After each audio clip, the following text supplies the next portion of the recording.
Hi everyone, welcome back to my channel. This is Josie's Point of View, where we focus on human interest stories throughout the Carolinas. Our story today comes from Raleigh, North Carolina. Take a look at the headline. And it reads, another senseless Craigslist related killing. I'll provide you with a summary here and I'll place a link to a few of the full articles in the description box. Well, today we're focusing on this young man. He's 39-year-old William Anderson Banks Jr. He's known as Andy. And just by the title, you already know the story is not going to have a positive ending. Friends and family had taken to the news media in an effort to try to locate Mr. Banks. They were concerned because they had not had any communication with him in several days, and police began following up on the story as a missing persons case. We saw his family members on television asking for prayers and pleading for anyone who may have information on his whereabouts and asking them to come forward.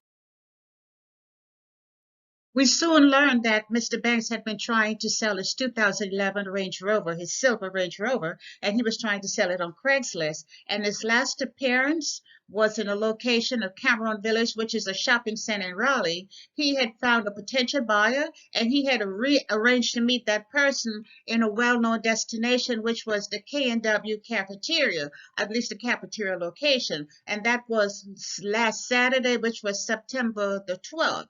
And when family members had not heard from him several hours later, they reported him missing.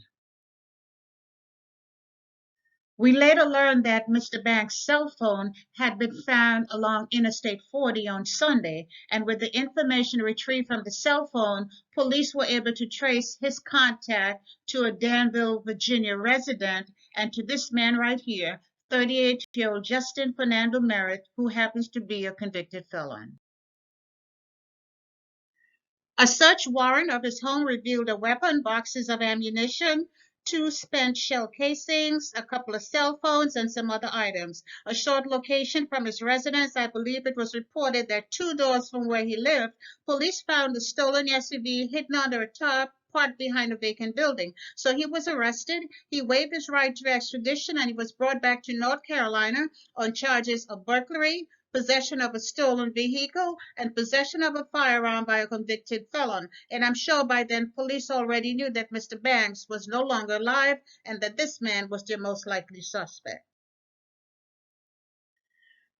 And on Friday, while Merritt was appearing in court on charges of burglary and theft, it was reported that a body was found in an open field approximately 20 miles away from where Merritt lived. I believe the body was found on Thursday. The police suspected it was the missing North Carolina man, and that was confirmed by autopsy and a positive identification the following day. So 7 days after Andy Banks met with a potential buyer for his silver SUV, he was found murdered in a field, and his suspect was already in custody.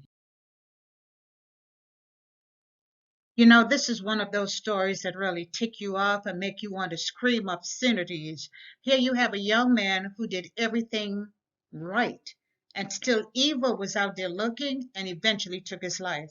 Andy Banks followed the rules. He had used Craigslist before, so he exercised good judgment by agreeing to meet with a potential buyer in a well-known and public place. He also told his loved ones where he was going, and I'm sure by his family notifying the police so quickly, the police were able to expedite the search and locate his body and his killer, by the way. It just makes me sick to my stomach. But his killer has been charged with murder, and we can only hope for justice in this instance. And on Saturday, his friends and his loved ones gathered together at that same K&W cafeteria location where he was last seen, just to share stories and to have a candlelight vigil in his honor. Rest in peace, Andy. Such a tragic loss. And that's all I have for you right now. Please feel free to leave me a comment below and let me know what you think about the story. And feel free to like and to share this video. And if you haven't done so already, I want to invite you to subscribe to my channel by clicking on that red subscribe button on the bottom right-hand corner of your screen. And if you click on this notification bell right here, you'll be the first to know whenever a new video is uploaded. I thank you for watching, and I'll talk to you soon. Bye.